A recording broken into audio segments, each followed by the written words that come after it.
Hey, hello everybody. We're gonna do another deep fry video.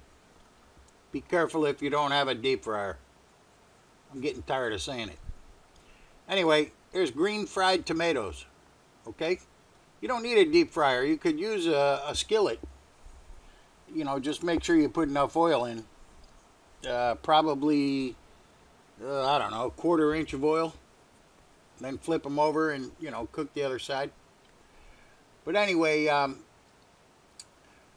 here we go. Cut them kind of thick, about a quarter inch. You want them meaty. When they're this green, they're very firm. They're not going to really fall apart. So, you could probably throw it at the wall and it would be okay. All right, so there we go. There's our egg wash. We got flour, which is regular all-purpose flour, eggs and milk mixed up, and breadcrumbs. Now, normally I don't use seasoned breadcrumbs, but for this I do. And I'll tell you why. Because the tomatoes have very little taste when they're green. I mean, they don't taste like a tomato. They just have very little taste. So they're going to go along with whatever spices or thing, whatever you put on them. That's what's going to happen. Excuse me. Okay, so I'm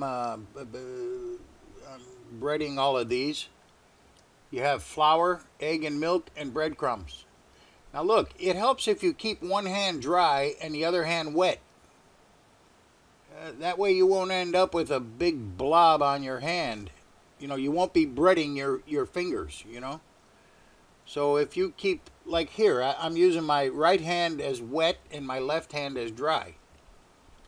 And I didn't end up with, big thick coating on my fingers. But, it depends on how much you bread. If you only bread a little bit, it doesn't matter. But if you're breading a lot, it matters. All right, there we go, into the fryer. The fryer's at about 375. Now, the way you're going to know that they're done is, number one, they're going to float. But number two, more important, is they start talking to you. In other words, when the water in the tomato starts to heat up and evaporate, it starts making noise in the fryer. It starts making a frying sound. Like I said, number one, they're going to float, but number two, which is more important, is you'll hear it. You'll hear when it's ready to take them out. They're going to start, the water's coming out of them, so the water's hitting the hot grease and boom, it's making sound. Okay, these tomatoes here were very firm. They were very green. And they are a little bit bitter. So whatever you're going to add to them, make sure that whatever it is, it's not bitter. I mean, I'm thinking it's the acid in the tomato that's making it bitter. What I'm going to do is I'm going to put spinach on top of the green tomatoes. Spinach and onion. I have it on the stove right now. With salt, pepper, regular seasoning. And I'm going to put spinach on top, and then I'm going to, on half of them, I'm going to use provolone cheese on top. And on the other half, I'm going to use blue cheese dressing. All right, now be careful with the blue cheese dressing because it is a little bit bitter. You know what I mean? It has a bite to it. All right, so let me get these out of the way. Come on, man. All right, there. Now they're going to go in the toaster oven for, I don't know, 10 minutes. Just to melt the cheese and maybe brown the blue cheese a little bit. You'd be surprised. This is a very filling item. The tomatoes, they hold a lot of water. So, they have a lot of density. It's a very filling thing with the tomatoes. In fact, I'm eating one right now. Man, they sure are good.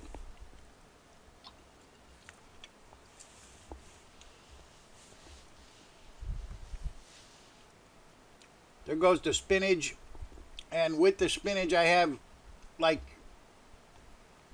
I don't know, a third of a small onion chopped up in the spinach.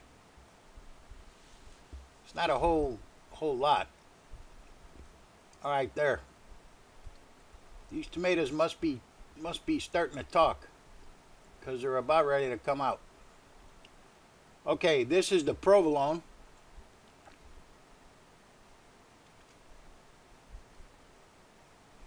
I love provolone.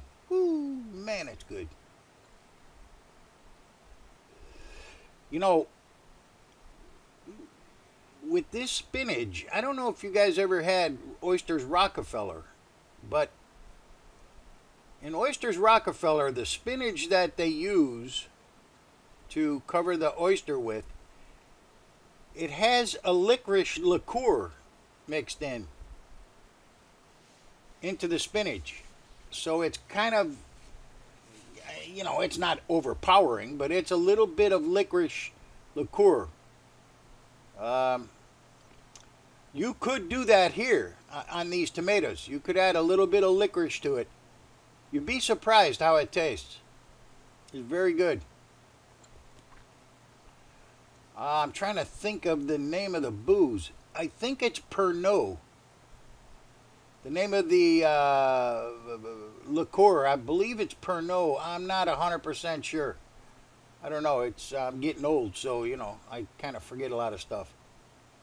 But it's really good in spinach. I mean, you'd be surprised.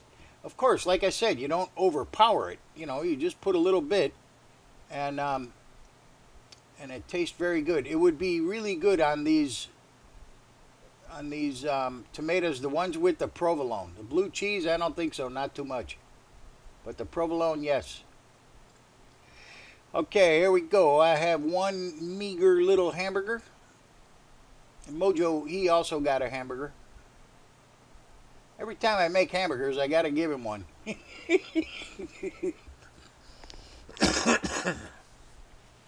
He looks at me like I'm a traitor if I don't.